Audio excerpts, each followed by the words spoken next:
Pour la première fois, dans la vaste histoire du Parlement congolais, une journée parlementaire à l'intention des femmes députées nationales a été organisée à l'Assemblée nationale sous l'impulsion de Persine Djouzi, présidente de la Commission égalité des chances, famille et enfants, avec l'appui du speaker de la Chambre basse du Parlement, le professeur Vitel Kamere. Par cette action inédite, la femme parlementaire a été mise sur le devant de la scène avec toute la reconnaissance qu'elle mérite dans la société. Dans son mot de circonstance, à l'occasion de cette cérémonie qui marque la clôture du mois de mars dédié aux droits de la femme, l'instigatrice de cette journée à l'intention de femmes députées, Persine Djouzi, a rendu un vibrant hommage au chef de l'État, Félix-Antoine Tshisekedi Tshilombo, champion de la masculinité positive, pour son implication dans l'émancipation de la femme congolaise, au président de l'Assemblée nationale pour son accompagnement dans la matérialisation de ce projet et pour finir, une fière chandelle a été adressée à cette femme qui porte le cause des autres à l'hémicycle.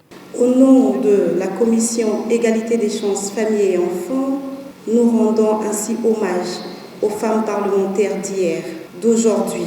celles qui ont osé lever le coin du voile et démontrer que la contribution de la femme dans cette construction d'une société que nous voulons équilibrer depuis la cellule de base, à savoir la famille, valait et vaut toujours son pesant d'or. Il s'en est suivi une succession d'interventions aussi pertinentes les unes que les autres, retraçant l'historique de la participation de la femme dans la gestion de l'Assemblée nationale, ses combats et ses défis, notamment le sexisme, la misogynie et le harcèlement qu'elle subit dans ce milieu. Sur sa route pour la conquête de l'hémicycle, la femme s'est battue pour atteindre sa représentation actuelle au sein du Parlement, passant de 12 lors de la toute première législature dans les années 60 à 68 lors de l'actuelle législature. Une avancée à pas de tortue, mais une avancée tout de même. Et pour maximiser cette progression, des propositions ont été faites aux décideurs, notamment l'organisation des séances d'induction et de renforcement de capacités de parlementaires, l'application effective de la loi sur la parité, l'équité dans le temps de parole,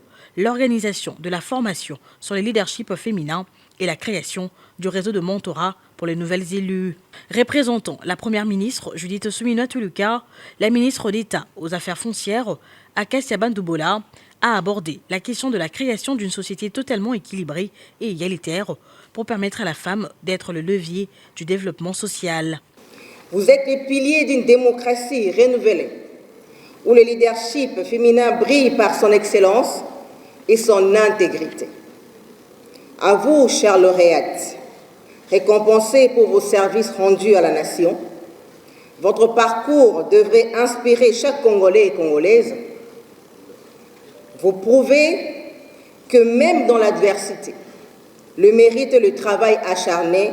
triomphent. S'adressant doublement à l'assistance, d'abord pour le mot d'ouverture, puis pour le mot de clôture, Vitel Kamere, speaker de la Chambre basse du Parlement, conscient du contexte sécuritaire, toujours marqué par la guerre d'agression rwandaise, a rendu hommage à la femme de l'Est, première victime de cette guerre d'agression, et évoque, à travers l'organisation de cette cérémonie, la réalisation de l'un des objectifs de cette législature, qui est valoriser la femme parlementaire pour l'autonomisation de la femme congolaise. Défenseur acharné de droits de la femme, Vitel Kamere rassure reconnaître à la femme parlementaire les mêmes droits qu'à ses collègues hommes. Nous tenons à réaliser l'une des promesses de notre programme de cette législature, valoriser la femme parlementaire pour l'autonomisation de la femme congolaise. L'Assemblée nationale a démontré que la femme a sa place dans la Chambre basse, que ce soit dans les missions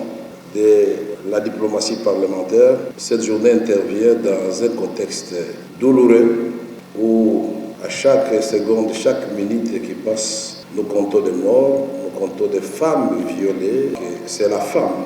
et l'enfant qui sont les premières victimes de cette guerre d'agression que nous condamnons encore une fois avec fermeté.